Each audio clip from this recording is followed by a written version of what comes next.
Hello, welcome to today's session.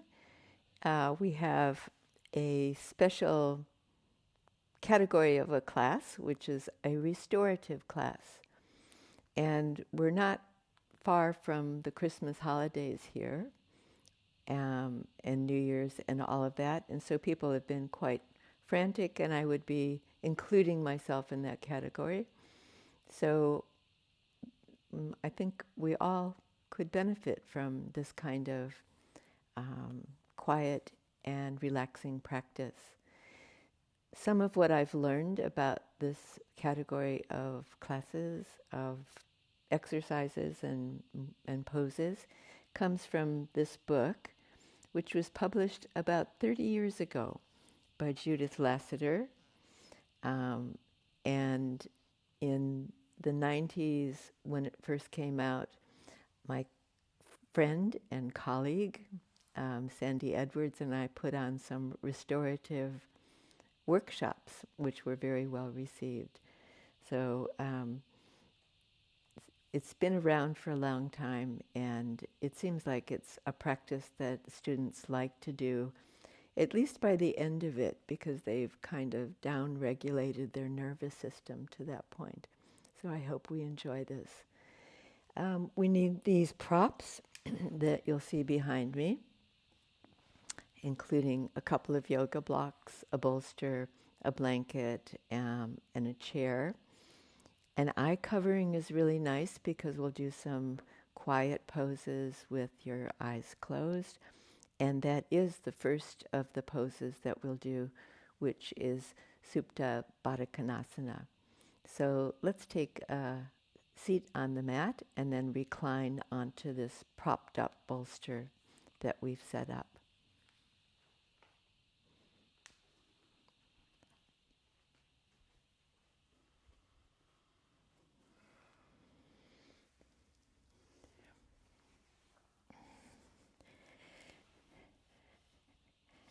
So I'm going to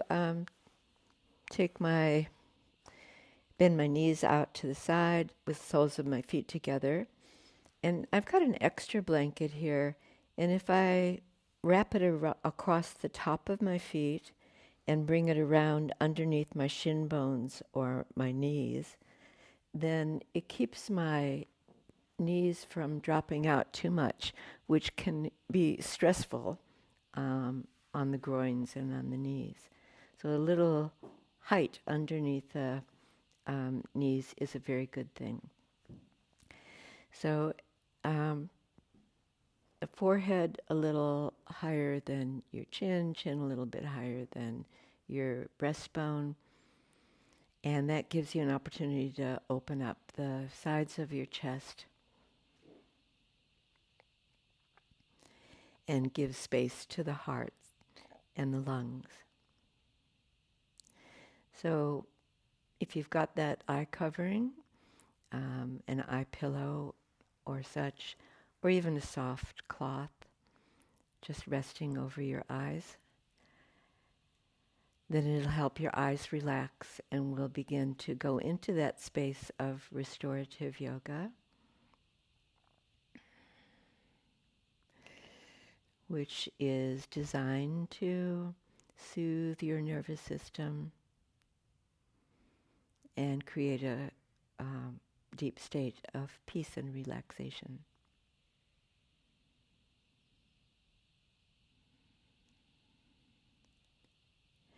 So while we're here, and especially at the beginning of our practice, it would be a really great thing to begin to focus on breathing and turning our attention to the breath and watching the breath just come and go.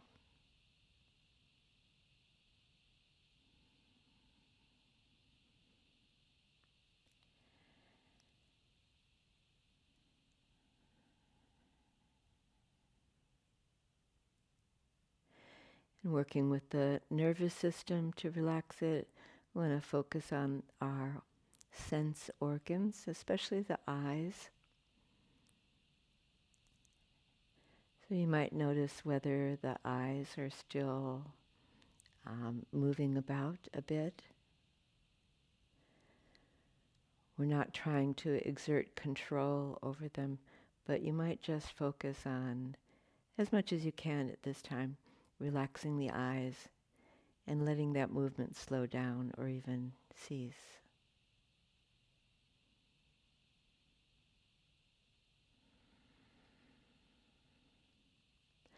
We'll stay here for another 2 minutes, fully 2 minutes. And in this time, see whether you can just be completely quiet. Hopefully your surroundings are quiet and internally quiet. And I will be quiet for this time as well.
And in a moment, you'll be releasing from this pose.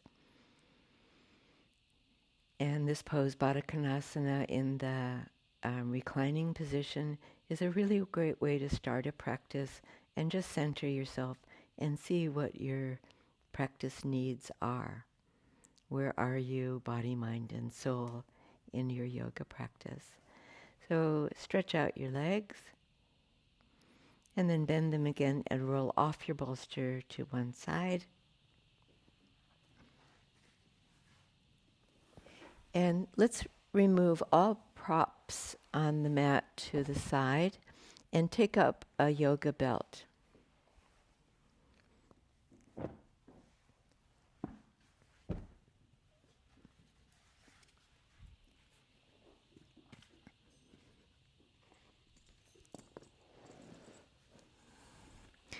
And once you've got that cleared space, lie down and have your position face up again and your legs straight out this time.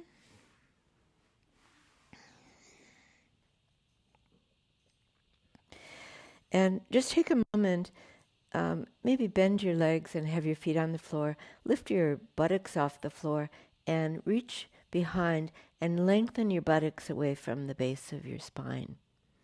And then replacing your hips back on the floor. Then take up your belt and extend out the left leg. Bend your right knee into your chest and slip your belt around the right foot. Could have it on the arch of the foot. I like to keep it on the ball of the foot, just below the toes. That seems to give me a better back leg stretch. So we've got a 2-hand grip onto the belt, one hand each side, and we're extending the leg up towards the ceiling now. And encountering the hamstrings at the back of the thigh. Feel the weight of the right leg back to the floor. So in that way, in that manner, we stay grounded through the back of the leg and the buttock. And then from there, create your extended hamstring stretch. And all the way from the back of your knee to your heel. Give some attention to the floor leg and extend the left leg as well. Keep the both feet flexed slightly, but with the ankles relaxed. This is, after all, a relaxation sequence, so we don't want to add any tension to what we're doing. And let's move on to another variation here. Take up the belt into your right hand. Extend the left arm out from your left shoulder. And then begin to take your leg out to the right. And just a little bit will be plenty to start with, so that you can remind your body to anchor the left side, the left ribs, the left waist, the left hip. And so as you take the right leg perhaps a little further to the right side, you're still grounded on the left side. And just check that your grip on the belt is soft, fingers a little bit looser. You can still hold on well that way.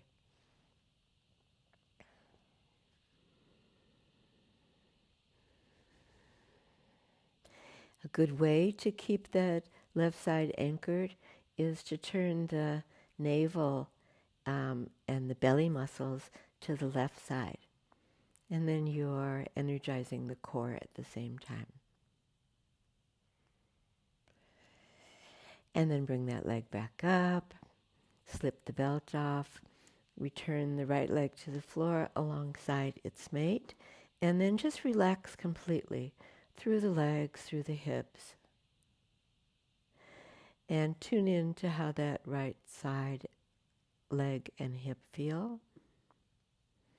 And then let's work the left side. And bringing the left knee into your chest, pop your belt onto your left foot.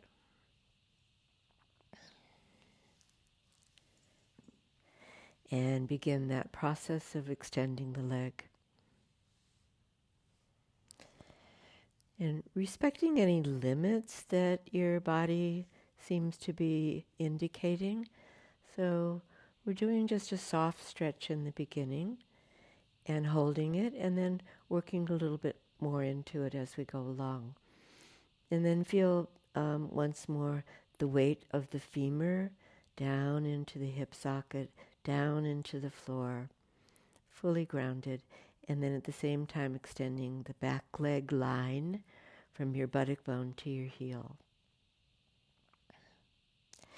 Then, in case the right leg has gone to sleep, wake it up a little bit by extending the back line of the right leg too. Then pass your belt into your left hand, extend your right arm out from your right shoulder, and then let's go a little bit to the left. And as I was saying before, turning the belly muscles to the right side, pressing down through the right hip. When you do that, when you press the back of the right hip and the buttock, maybe that switches on your buttock muscle too, which is a bad outcome. And then that lighter grip onto your left hand holding the belt. Shoulders are down, face relaxed. And then bringing that leg straight up. Returning the left leg to the floor. Give a moment. We like to pause for a moment in that space between the exercises, the poses. Let the left leg relax completely. And then bring your right leg in again. This time, instead of using the belt, slip your hands around the back of the right thigh. Extend the right leg up towards the ceiling. And instead of doing a hamstring stretch so much this time, do a little bit for your foot and your ankle especially. Rotate, circle your foot.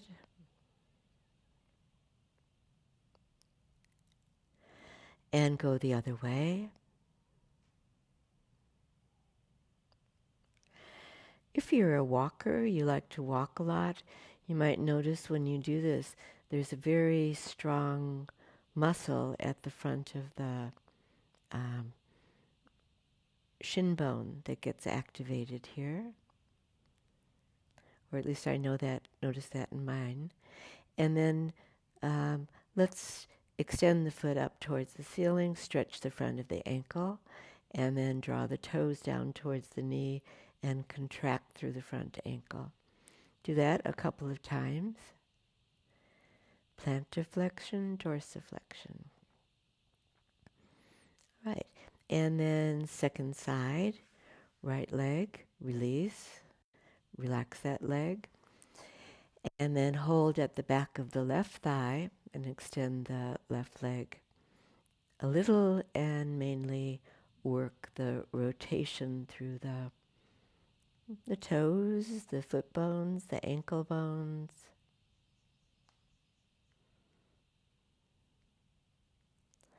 Go the other way.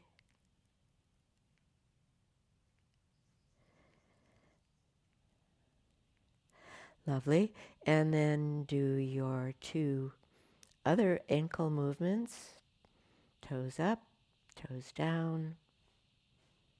Toes down gets the back of the lower leg, the foreleg,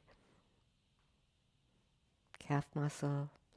And then release that leg to the floor. Just leave the legs just to drop out. The hips drop out. And then bend the legs in and roll to the side and come all the way to a seated position. Let's bring in the props once more. Let's see. This is according to what you need, but I'm going to sit up on a folded blanket. And in case you need to be sitting with more height, you've got the bolster there, or even your blocks. The pose is commonly called the splits or Upavista Konasana. And when I sit on a threefold blanket like this, I sit on the corner edge of the blanket. So that's a little bit fussy, but it works well for me because it means when I sit on just that corner in the splits, my sitting bones and the base of my pelvis is supported, but not so much the back of my thighs, because I'm working through another leg stretch here in this position. So let's use the hands for support and bring your hands slightly behind the hip line. And then when you press the hands down, lift your chest up. And your shoulders back a little bit.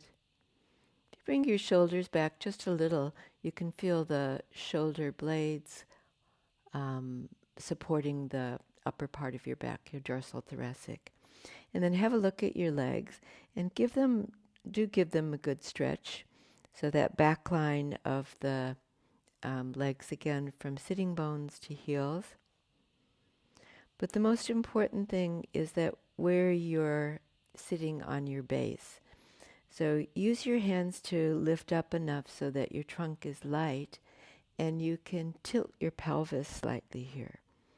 Think about the movement of lifting your tailbone. Even if you're not getting a lot of movement there, you're preserving the lumbar arch. And we do want to do that. And feel the momentum. So you're kind of pushing a little forward towards the front edges of your sitting bones. That's a really good anatomical lesson to get the sense of that, because that's where you sit for meditation and for pranayama. So let's move on from here. Grab the inside of your knees, lift up, draw your legs in, and extend the legs straight out in front of you. Give them a little bit of a shake out. And then I'm going to sit squarely on my blanket this time. And what we particularly want to look for when we sit in Baddha Konasana, the bound angle pose, is that the knees end up at the same height as the hips. So at the moment, my knees are higher, and I'm going to get a prop so that I can sit up higher and give that opportunity for my knees to drop out. Otherwise, sitting with the knees high will distort the lower part of your spine. So this works better. The trouble is when you're perched higher, then it's very easy to slip off your support. So check again that you're sitting on the sitting bones and tilting a little bit forward towards the pubic bone. Just hold on to your legs or your ankles or your feet, and then lean out as though you're trying to lengthen the whole of your torso up and out rather than going down. And then with a little light pressure onto your thighs, just above your knees, kind of send the message of the stretch occurring on the inner thighs through the groins to the inner knees. Relax your shoulders. Sometimes we think these things happening even if our body isn't ready to accommodate them, or our anatomy doesn't allow that. But we're just connecting with our body, maybe even our inner bodies. All right, and then hold the outside of the knees, bring the soles of the feet onto the floor, and extend the legs out in front of you. Let's take up a chair, and you'll probably want to keep a blanket to sit on or a bolster, and we'll need a couple of these props.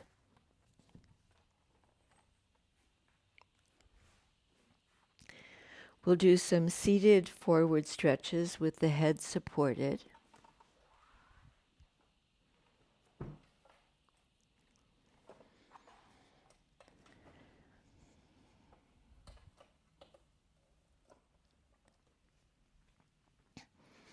So, and let me see what I need here. I'm going to, you can either have a blanket or a bolster on the seat of the chair, and then one or the other of those two to sit on. Once you take your seat facing the chair, bring your legs underneath the chair, straight out.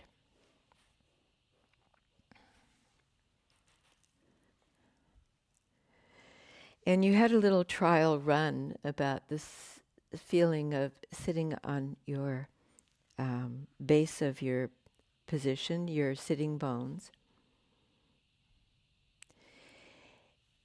Bring the chair close enough to you so that you'll be able to rest your head onto the chair with your arms folded on top of the support there. So it's really nice to have a soft support rather than just the seat of the chair. And it brings you up a little bit so that your back will be straighter.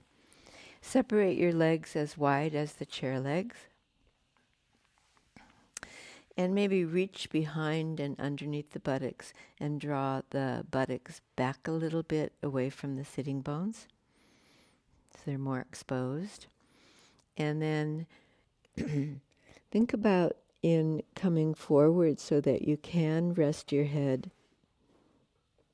and have it supported onto your arms or onto the soft prop, the bolster or the blanket.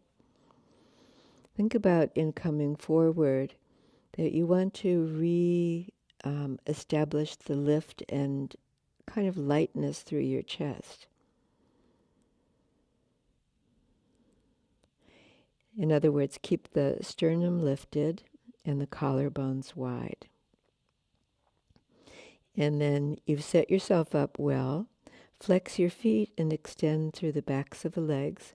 You've done the warm-up through the leg stretches and the splits.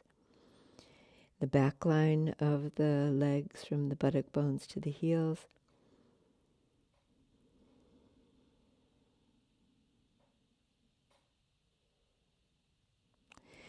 And then stay quiet for another minute or two.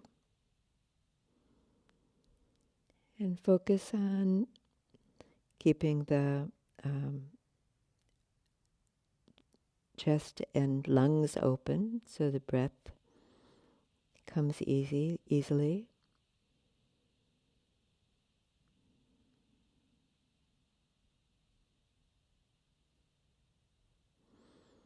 If you like to work the pose a little bit more, which we don't have to emphasize too much in a restorative pose,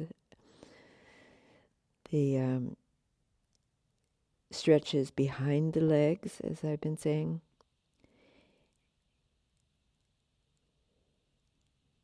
and seeing whether you can bring the backs of the thighs a little closer to the floor, and even the inside of the knees. Relax your shoulders.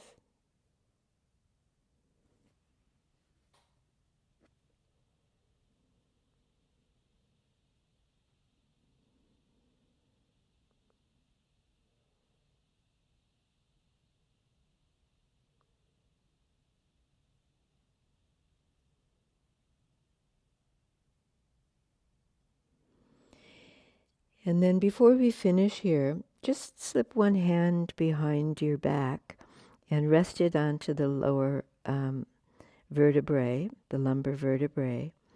And if the vertebrae are slightly protruding, then draw up from the front body, from your pubic bone to your navel to your sternum. There's a little bit of more work in this. And feel the backs of the legs more grounded. So we want to bring back that idea of even the tailbone lifting slightly if you tend to bow the lower back.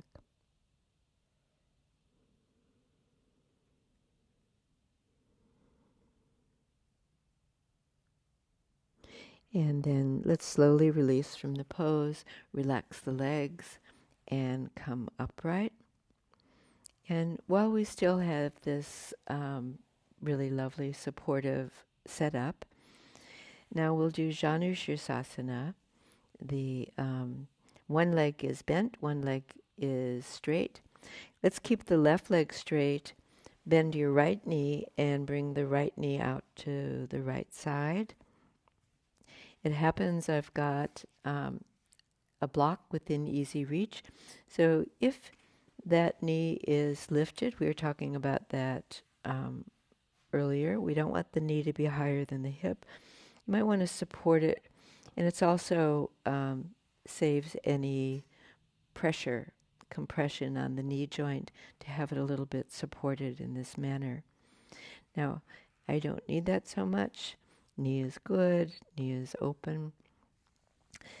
So once you've got your setup, left leg straight, right leg bent, let's just sit tall from your base, from the hips and the pelvis pressing down, lift up, and then fold the arms and come gently into a forward bend, not going down so much as lifting up and out with the shoulders relaxed. Now you could work the pose a little bit more, especially in the beginning stage, by flexing the left foot and extending back leg all the way buttock to heel. Now you've either supported the knee or you have a open position for the bent leg. Then relax the right thigh. Relax the right groin. Lovely.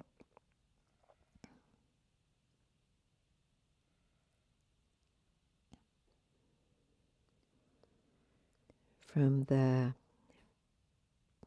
pits of your legs to your armpits, lifting up without elevating the shoulders.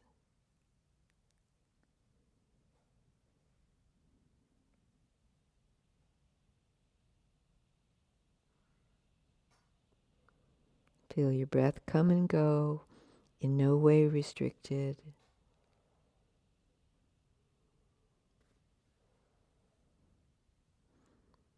And then time to switch. And coming up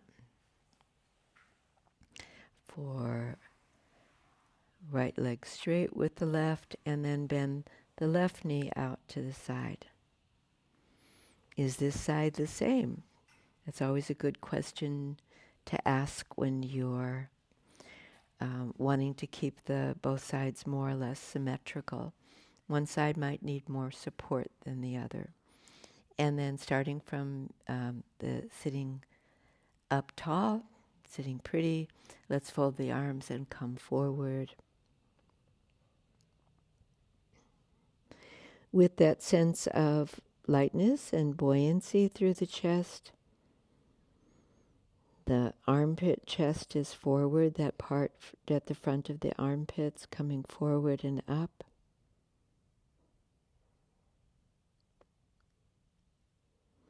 Keep the extension in the right leg and keep that sense of relaxation through the left leg, thigh, and groin.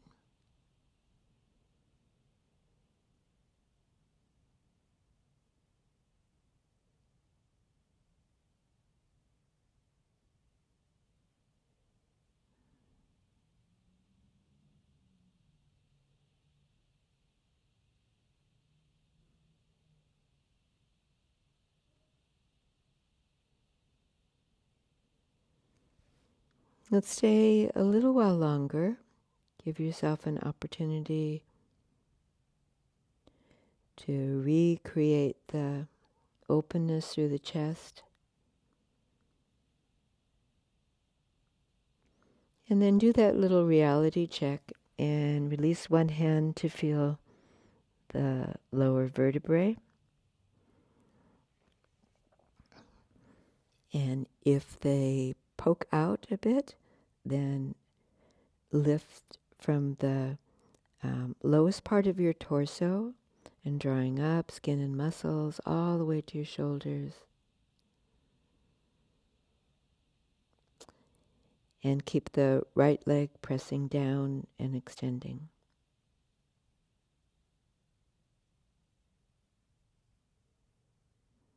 All right, and then let's release from this and sitting upright. We will use the chair again now. But let's come up to standing.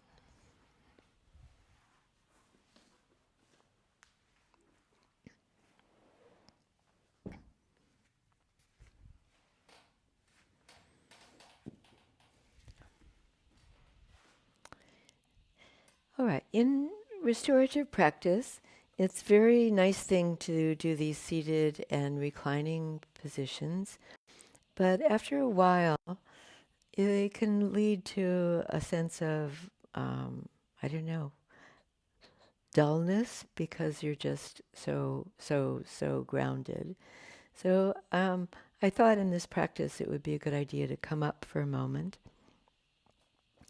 and do a couple of stretches that will lead to our final pose, which is the supported bridge pose.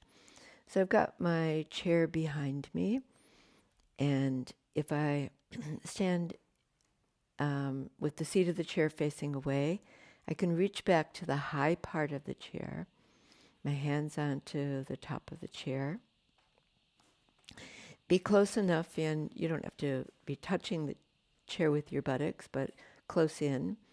And when you reach back like this, take the opportunity to bring your shoulders back. So it'll feel like you're gathering your shoulder blades into the center of your spine. And we want to do that without tension. Bring your weight back into your heels a little bit more. And we're setting ourselves up with good posture for Tadasana, the basic standing pose. So now as you release your hands and bring your arms alongside your body, see if you can get a sense of your back body a little bit more than you normally do. We tend to be leading with the front of the body. This is how we create impressions with people, is through the front of our body. There are facial features and so forth.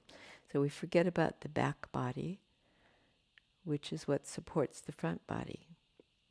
So the weight a little bit more into the heels, and then lengthen the arms, stretch the arms down, keep the chest up.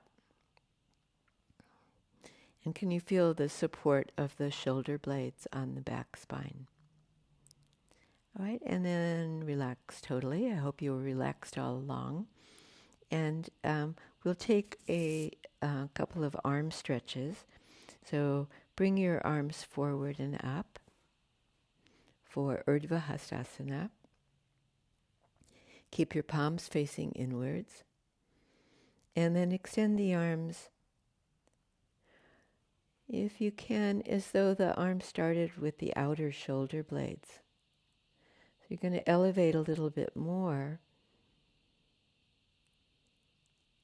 It might feel like the lower ribs are lifting away from the abdomen and pelvis.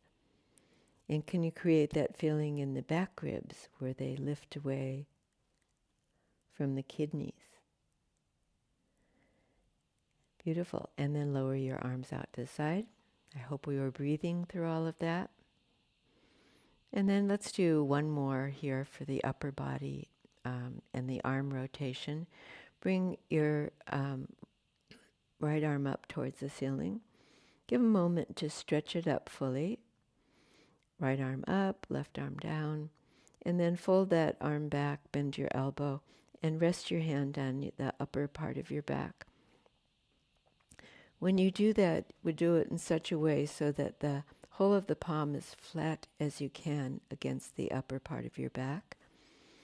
And then let's do a little encouragement here. So if you just brush the front of your arm as it's facing the camera and right up to the elbow, and the skin, the muscles in the front arm, their position lifting up towards the elbow. And the armpit a little bit more stretched and open. And then let go for that arm. Bring your left arm up. Take a moment to reach it up as you extend the right arm down, and then folding back. And touch to the upper part of your spine, or the lower part of your neck. And then just a little bit of encouragement, stretching. That is the tricep muscle, I think, there, up towards the elbow. These upper arm muscles can be very stiff, so a little coaxing of the muscle up towards the elbow. Good. And then release that side. And if we take this breaking down of Gomukhasana pose for the rotation, take the right arm out to the right side, bend forward a little bit, and turn that shoulder and arm forward, and bring the left right hand back onto your back. When I finish up with this one, it's going to be for the benefit of my wrist.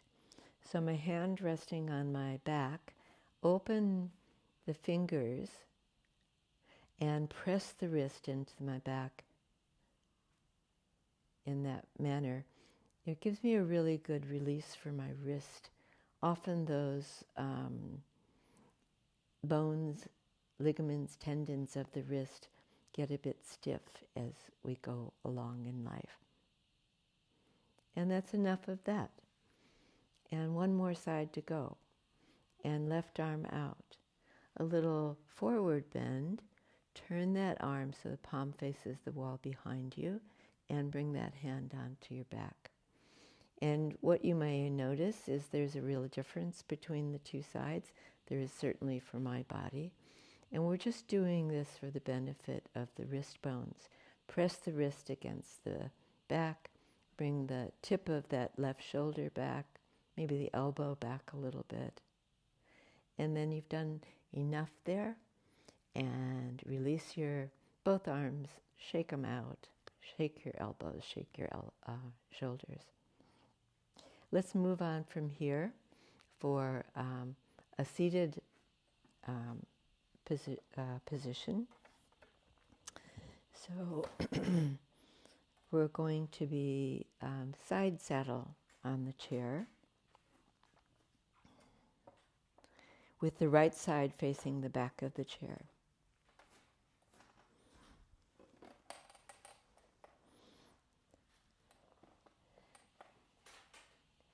So no matter how your body accepts or doesn't accept so much doing twists, when you're seated like this, it's an easy matter to bring a sense of lightness into what you're doing. So start with your feet hip width apart, your knees hip width apart, and your feet fully grounded. And then sit tall. Sit pretty. Relax your shoulders. In the way that we're working today, in a quiet and thoughtful way, bring your hands onto the top of the chair. And you've done a little bit of a rotation, and we're going to work a little bit more into the rotation merely by using the breath. So rather than using your strength to lever yourself around, just use your breath and turn as much as your breath will allow. There's an inhalation, and an exhalation is where we can move into the rotation a little bit more deeply. I'm not using my hands or my shoulders so much here. But on these successive exhalations, I can begin to turn my middle ribs, lower ribs, and even the upper abdominal muscles.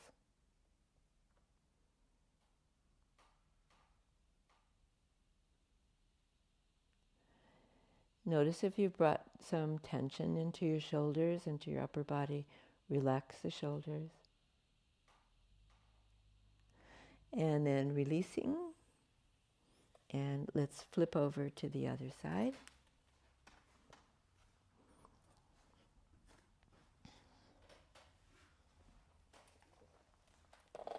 Set yourself up well. Besides being grounded through your feet, get a sense of being grounded through where you're sitting on your sitting bones again. And then starting your rotation, simply the hands resting on the top of the chair. And then little by little, let's take 5 breaths here. So inhalation, possibly longer exhalation that allows you to move into that rotation.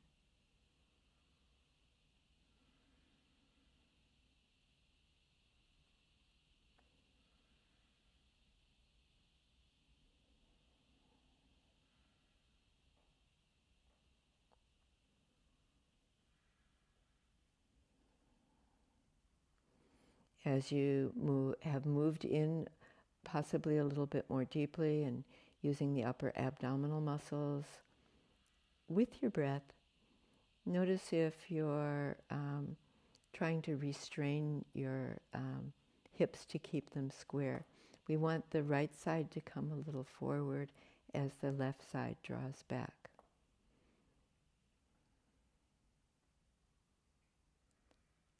All right. And completing the fourth or the fifth breath. And come off the chair. And at this point, we're finished with using the chair for this practice, so put it well out of the way. And get yourself a few props that you will use for the yoga relaxation, but we're not quite there. So we have one more pose to do, and that is Setu Bandhasana in Sanskrit, or the supported bridge. So I'll show you the setup that I like to use, which is a bolster and a block or two. And then I bind myself, bind my legs with the belt. So have a look and take a little time. So I've got my bolster long ways away from the wall and the blocks right up against the wall and a little space in between.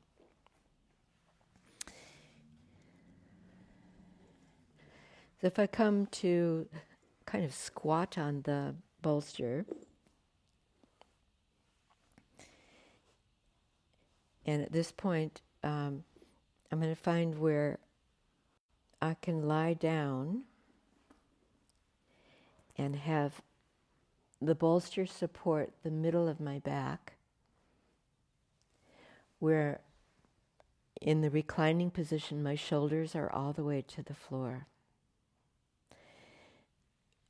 Be sure that you have an extra blanket to support your neck and your head if you know that you need that support. It's really important for you to be able to relax your brain by having your head and your neck supported when needed. Now, I still have my feet on the floor, and at this point, if I extend my legs out and elevate them onto my feet onto the blocks, then I end up with this position where my feet, my legs, my hips are all in one line, pretty much. For some people, that is too strong a movement for their back tolerance. So it's quite a good movement here and gives a really beautiful chest opening in any case if you have your feet on the floor on either side of the bolster. And sometimes what you need to do is to move forward or back on the bolster so that that round end of the bolster feels like it's in the sweet spot for you. So if this pose doesn't work for you at all, you might want to substitute legs up the wall, which is tolerable for most people. So I'm going to be here for 3 minutes, maybe a little bit more, with my legs bound together and straight out. That's my variation. But look for comfort, because after all, we're doing a restorative practice. So you can't really let go and relax unless you have that degree of comfort. We're not treating this sequence as a workout. It's more a journey it's an inner journey. So you could take up that eye pillow and have your eyes covered for this timing. At any point, if you decide that it's time to move out of the pose, then by all means do.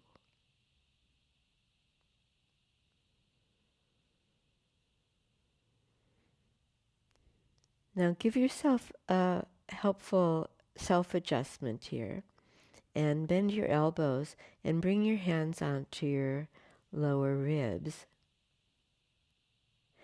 When you're back bending like this as you are, then the ribs tend to protrude. And if you just touch the heels of your hands and your palms lightly onto those lower ribs, just brush the ribs downwards towards the abdomen, so that reduces part of the arching of the back, but it also relieves tension around the diaphragm. These are the diaphragm ribs. And when those ribs feel like you've calmed them down a bit, then release your arms out to the side again. Or you could play with this a little bit and see what it's like when you bring your arms overhead. When I do that, then the ribs tend to want to thrust again, that is, upward towards the ceiling. So even with my arms overhead, I can send the message to relax those ribs. This isn't the optimum position for everybody, so find your own best place to have your arms and then let the weight of them go.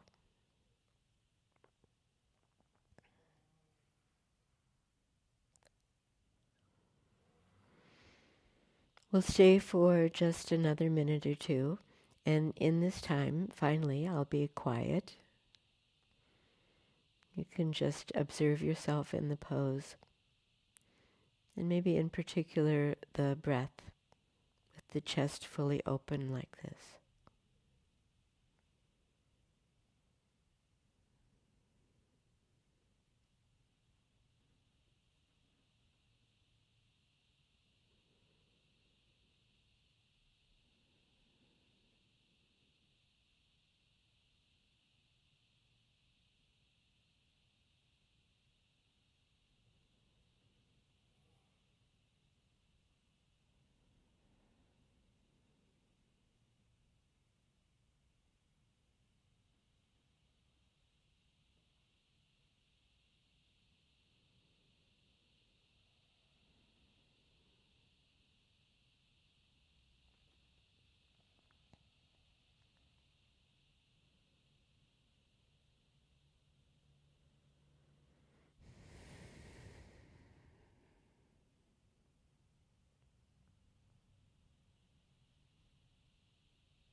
We're going to take a little time to exit from this pose, because while you've been there, and if you've stayed through the timing, you've been in a back bend, and we want to counterpose the back bend, but slowly.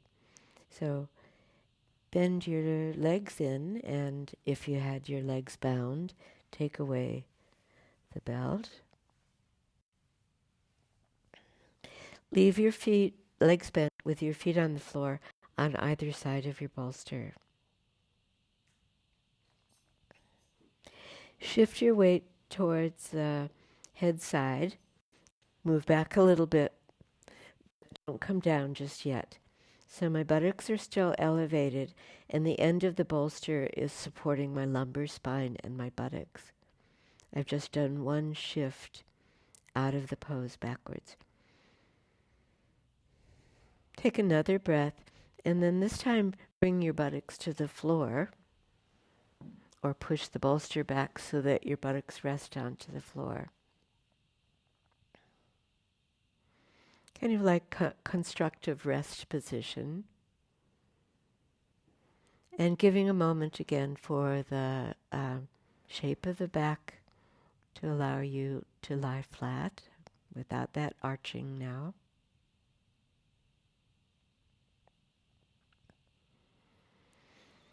And then planning ahead, we're going to move into the yoga relaxation.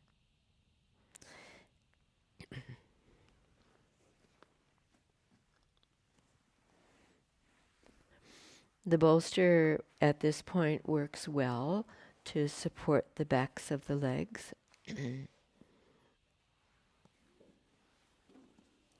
And I happen to have 2 blankets. I'm going to use one of them as my pillow for my head. And that is to the height that is optimum for you. And then I have a second blanket, and I'm going to use it to support. I've been doing this as a variation recently, and I quite like it. So I've got a thin blanket, and if I make a little skinny roll out of it, it's going to go underneath my Achilles and supports my the bottom of my leg, and I'll show you how it works.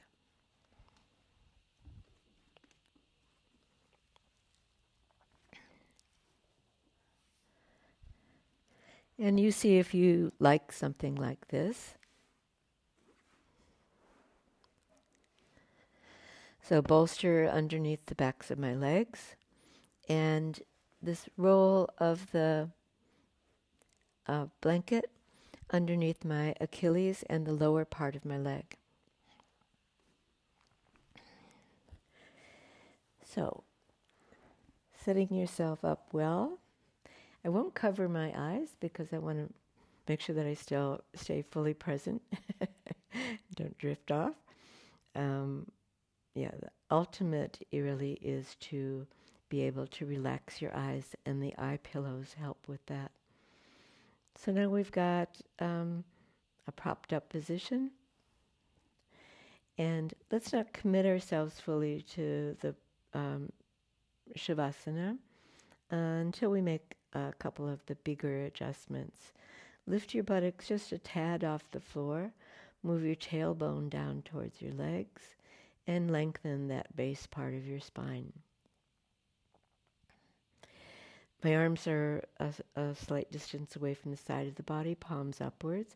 If I press my arms a little bit, I'll lift my upper part of back, gather my shoulder blades in towards the center of the spine, and then I release down, shoulder blades spread out again.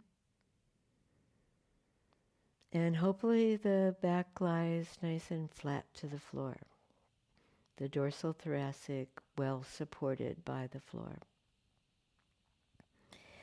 Tilt your chin slightly downwards and feel you've done a nice thing for your neck to lengthen it from the base of your neck to the occiput, the base of your skull. And you by now have placed your eye covering if you're using something like that.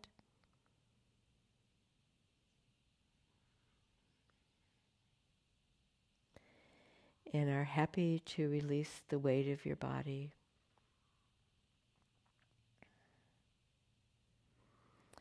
From where your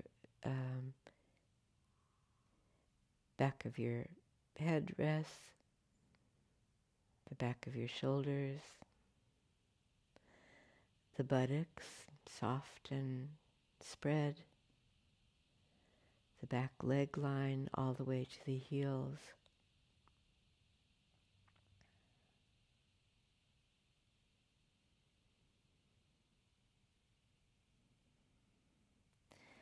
And then because we are interested in soothing the nervous system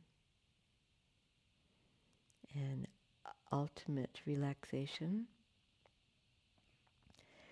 let's work with the sense organs.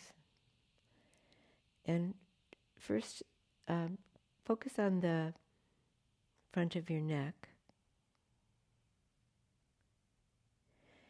and relax the frontal neck into the back of your neck.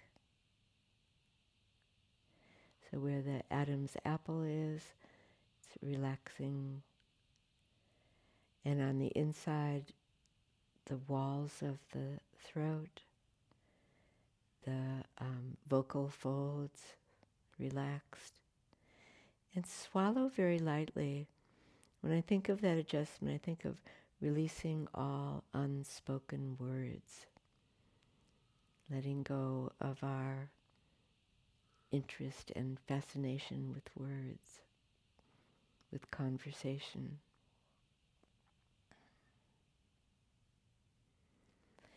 And then relax.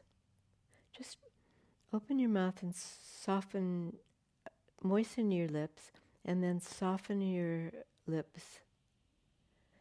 They feel full, but they're lightly closed.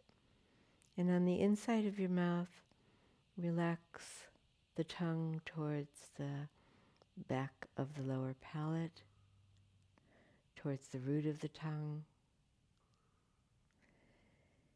And let the tongue feel kind of broad and relaxed on the bottom of the mouth.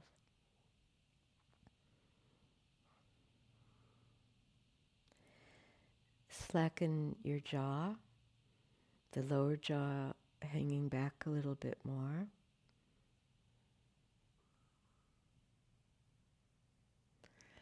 And trace a line around the jawline all the way to where it ends at the bottom of the earlobes.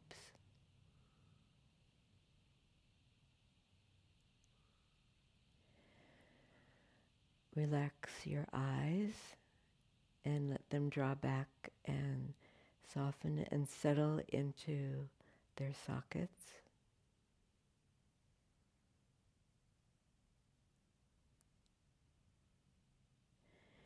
Cast your gaze downward and inward.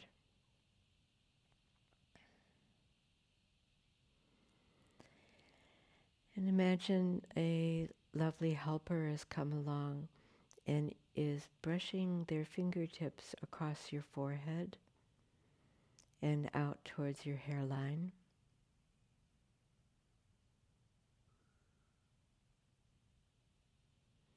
The temples.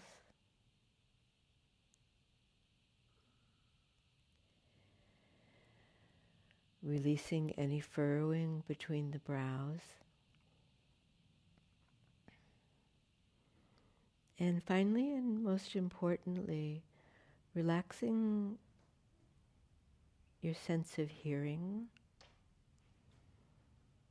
back through the outer architecture, the beautiful folding of the ear, and back through the inner channels of the ears towards the brain.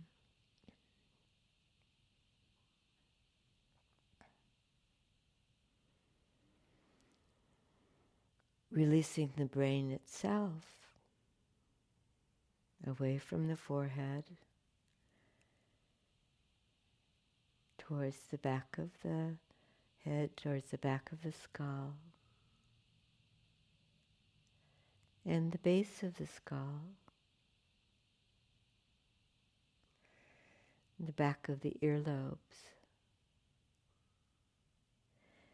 and the brain rests, quiet, peaceful, with all of the senses pacified.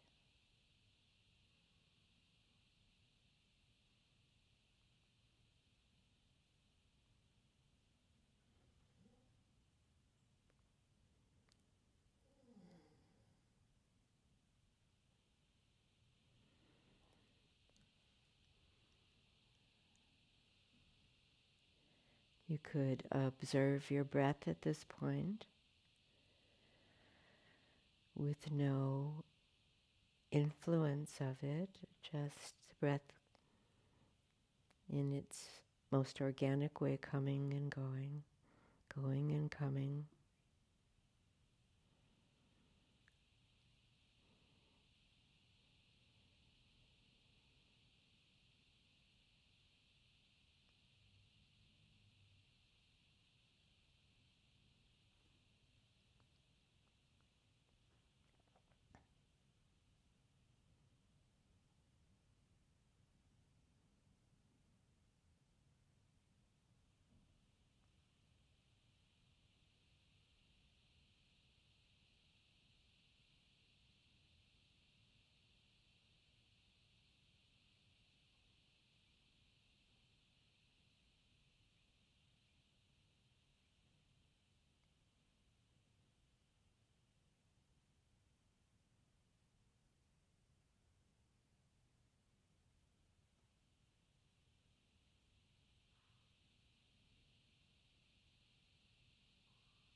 And now, in the most gentle way you know how, begin to let yourself resurface.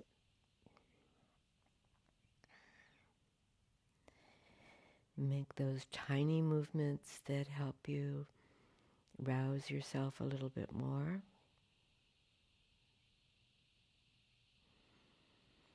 And then fold your arms across your torso. Bend your knees up. And roll onto one side and stay there all curled up for another few breaths.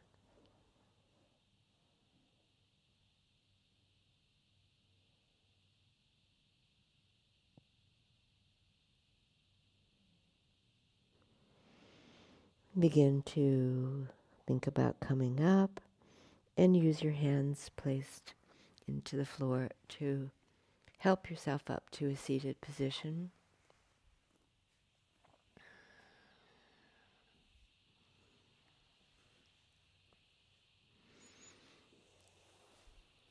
And sitting in cross-legged or the kneeling position now.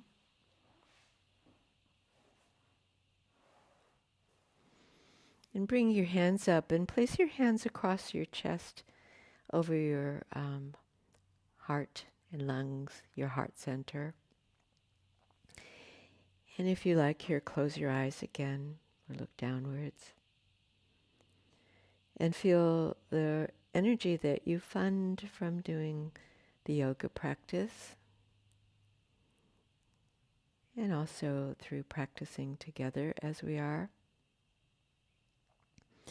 And then finally bring your hands into prayer position. Let your thumbs touch your breastbone. You could open and spread your fingers as though your fingers reaching out, the thumbs reaching in. Take a moment and we'll invoke the Buddhist prayer. May all beings be happy and free. And bringing it home to yourself, may my thoughts and words and actions contribute in whatever way they can to all beings being free and happy,